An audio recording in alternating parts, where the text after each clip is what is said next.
Hi, I'm marriage and family therapist Gerald Chambers, and I wanted to share a story that I read in the Chronicle. It is dated on September 20th, written by Heather Knight, and it's entitled Another San Francisco Attack Spotlights City's Mental Illness and Drug Addiction Crisis. And I just want to read a couple of snatches from it and then talk to you a little bit about it. Teresa Mann was walking from her apartment near 4th and Brannan Streets to an 8 a.m. coffee meeting in the financial district on the morning of Friday, September 13th. She first saw the disheveled man wearing mismatched shoes, black Adidas sneaker on one foot, and a black sandal on his right foot. Pressing his face into the glass of the museum gift shop, he too noticed her attire, a black sundress with white flowers in preparation for the stifling heat that would reach 94 degrees that afternoon. He asked Mann what kind of flowers were on her dress and whether she had smelled them. She thought his questions were weird, and she rushed along. Then Mann said he told her, "I just want to smell your flowers," grabbed her, pressed his nose and mouth into her breast, and attempted to remove her dress and bra. It's one more terrifying encounter, seemingly fueled by drugs or untreated mental illness, in a city struggling to respond to these twin crises in any comprehensive, coherent way. There are too few mental health beds, too few drug treatment beds, a clogged psychiatric emergency room at San Francisco General Hospital that quickly releases people back to the streets, a criminal justice system that seems more intent on shifting the blame than ensuring the public is safe, a mayor and board adding some new beds here and creating a task force there, but not making big change.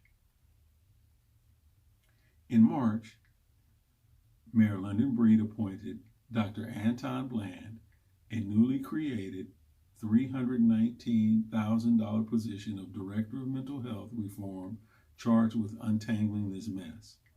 So far, he announced there are a mind-boggling 4,000 homeless people in the city suffering from mental illness and addiction, but there's no plan yet to address it.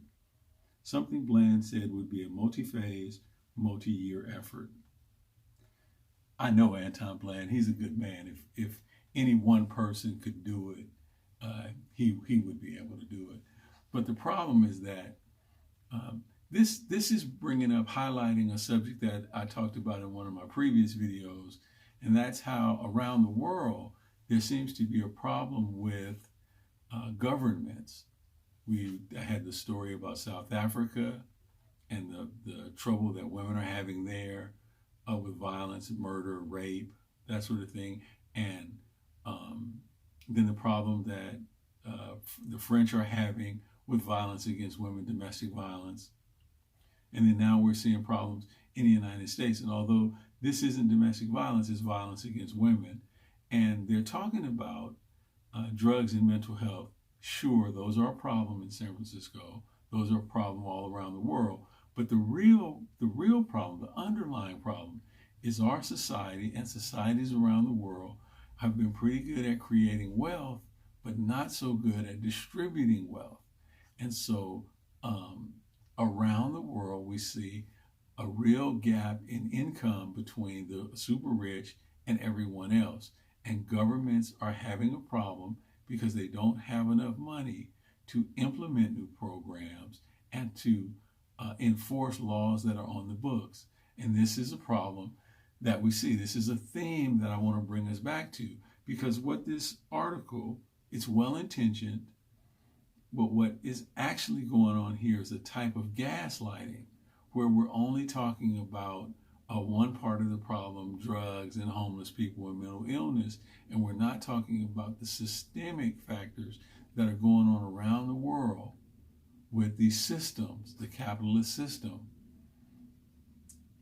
It's not able to produce justice, equality, freedom, and safety for people, and we're having a big problem with this. And so I just think that this is an important thing to bring up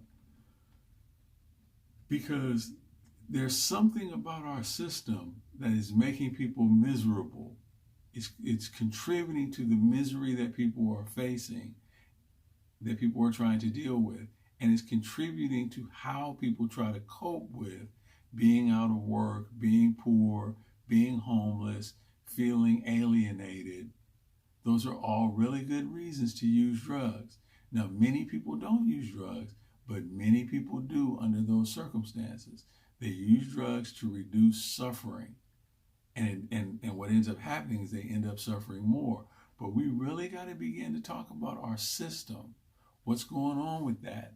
And I feel like as a mental health professional, it's important for me to bring that up, to put that on the table. Wealth, inequality is a major contributing factor to what's going on in our society right now, in the world, and our inability to keep people safe. Thank you for listening.